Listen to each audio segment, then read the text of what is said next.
Welcome to this explainer. Today we're going to dive into something incredibly personal, something that for literally lakhs and crores of people across the globe starts as a quiet, almost invisible change. It's a journey that really touches our confidence, our identity, and the very core of who we are. Today, we're unpacking the profound science behind the day your hair started disappearing, and honestly, more importantly, we'll look at the incredible medical breakthroughs that are helping us win it back. Picture this. You're standing in front of your bathroom mirror early in the morning. The soft light spills in, and there it is. You notice just a few strands of hair on your brush, or maybe swirling down the shower drain. It starts with a single strand, right? So very easy to ignore. Then comes another, and another, until one day it hits you. Something is fundamentally changing. For so many of us, this is a deeply human, deeply silent experience. It's not just about looks. It carries a heavy emotional weight, doesn't it? But you see, what's happening on the surface is just an echo of a magnificent, invisible world right beneath the skin. So, let's move into Section 1, The Silent Battle Begins. We're going to look beyond the mirror and dive straight into the microscopic foundation of your scalp. Now, to truly grasp hair loss, we actually have to understand how hair lives. Your hair is constantly cycling through three distinct phases. First up is the anagen phase. This is a period of active, vigorous growth that can last anywhere from 2 to 6 years. On a normal day, a staggering 85 to 90% of your hair is resting safely in this active phase. Next comes the catagen phase, which is basically a short transitional period where the follicle kind of shrinks down. And finally, the telogen phase. Think of this as the resting state lasting about 3 months, after which the hair just falls out. Hair loss actually happens when powerful triggers prematurely force your follicles out of that beautiful growing phase and shove them right into the shedding phase. But what if the real enemy causing all this chaos wasn't outside, but actually inside your own body? Let's shift to Section 2, The Invisible Enemy Inside, where we explore autoimmune hair loss. All right, let's see how this builds a picture of a condition known as alopecia areata. In a completely healthy body, your hair follicles act like hidden fortresses. They maintain what scientists call immune privilege, basically a biological cloaking device that hides them from your own immune system. But sometimes, this privilege just collapses. Molecules known as MHC suddenly increase, acting like distress flares in the dark. All of a sudden, an army of immune cells, specifically these guys called NK2D positive, CD8 positive T cells, rush in like a very confused strike force. They mistakenly flag your perfectly healthy hair bulb as a dangerous threat and launch a devastating attack, forcing the hair right into a dormant state. Of course, it isn't always a localized attack. We really need to zoom out to Section 3, Triggers, Stress, and Beyond. Let's see how our everyday lives actually interact with our hair on a systemic level. Just look at the sheer impact of our modern epidemic, stress. Stress doesn't just cloud your mind. It sends literal physical shockwaves through your bloodstream in the form of a hormone called cortisol. When your cortisol levels are persistently high, it can actually drop the production of crucial moisture-binding skin elements like hyaluronan and proteoglycans by a massive 40%. So your hair follicles are essentially starved of the rich, supportive environment they desperately need to thrive.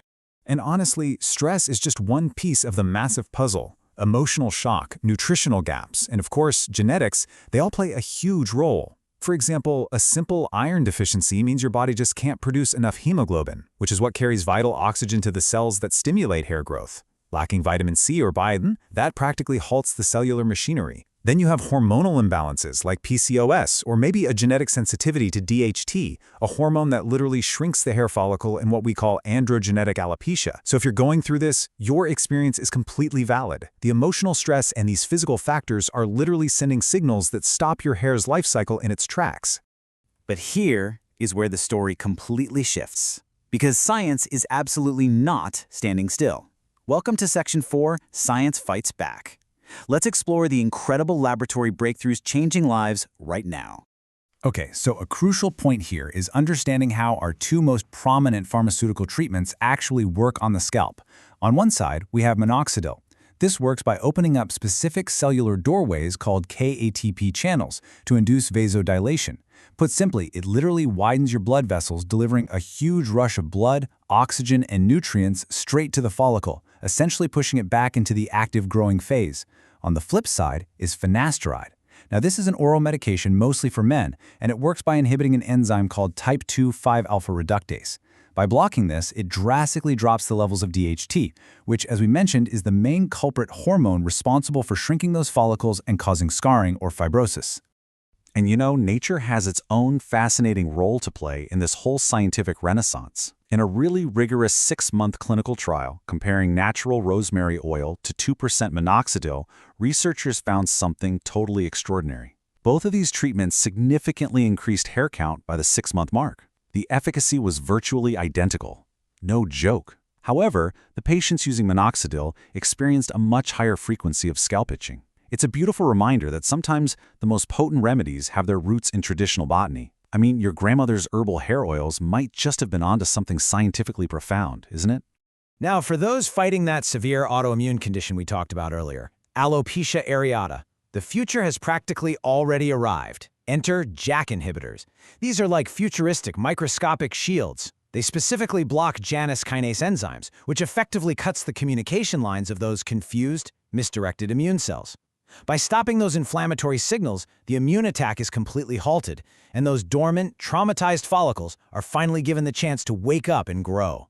Believe it or not, several of these are now officially FDA approved, reversing what was once thought to be totally permanent hair loss. It's just phenomenal. But what happens when the follicle is truly gone, particularly in pattern baldness?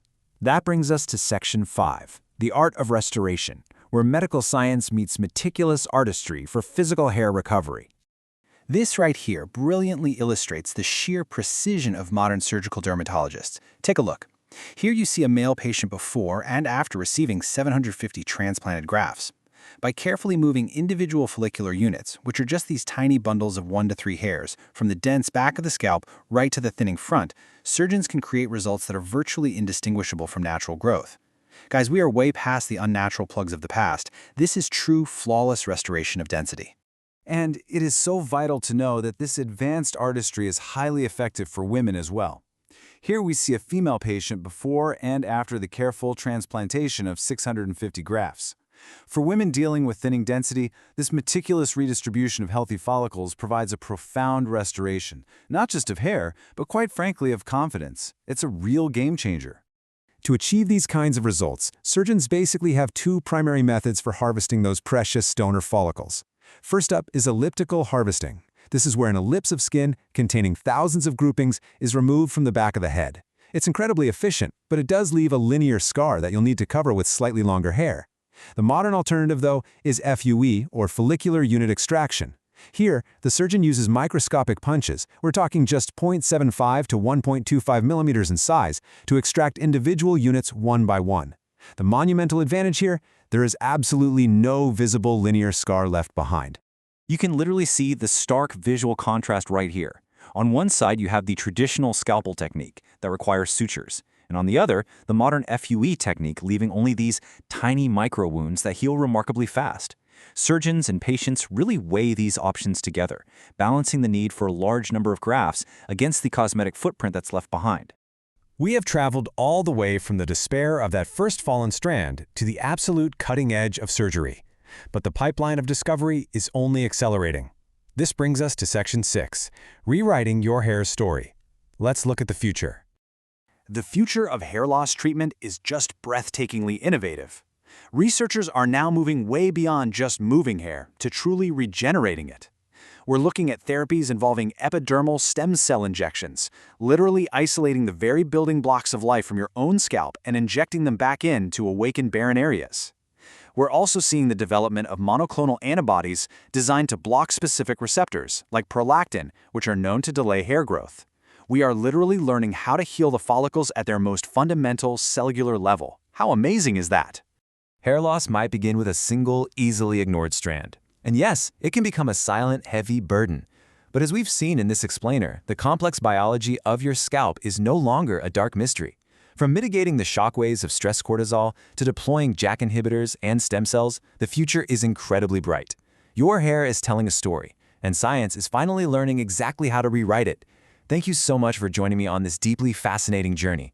But before we wrap up, I want to leave you with a thought. As science brings us closer to truly regenerating our cells on demand, what other silent battles in our bodies will we soon be able to rewrite? Keep learning and take heart in the incredible science of your own body.